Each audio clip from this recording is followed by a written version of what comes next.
വീണ്ടും വാർത്തകളിലേക്ക്. സംസ്ഥാന ബജറ്റിൽ ജനപ്രിയ പ്രഖ്യാപനങ്ങൾ ഉണ്ടാകുമെന്ന് ധനമന്ത്രി കെ.എൻ. ബാലഗോപാൽ. ഇടതുപക്ഷത്തിന്റെ പ്രസക്തി വ്യക്തമാക്കുന്ന ഇടപെടലുകൾ ബജറ്റിലുണ്ടാകും.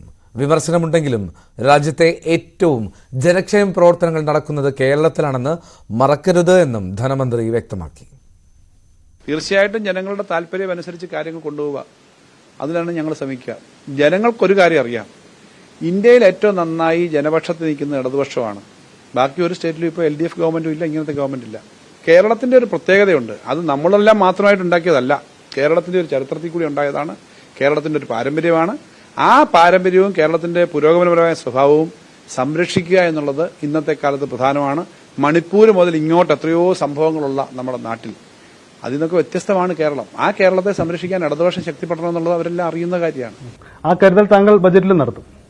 തീർച്ചയായിട്ടും ആ കരുതലുണ്ടാവും. കേരളത്തിന്റെ ഒരു സമൂഹത്തെ കൂടുതൽ ശക്തമായിട്ട് മുന്നോട്ട് കൊണ്ടുപോകാനുള്ള എല്ലാ സമീപനവും ഉണ്ടാവും.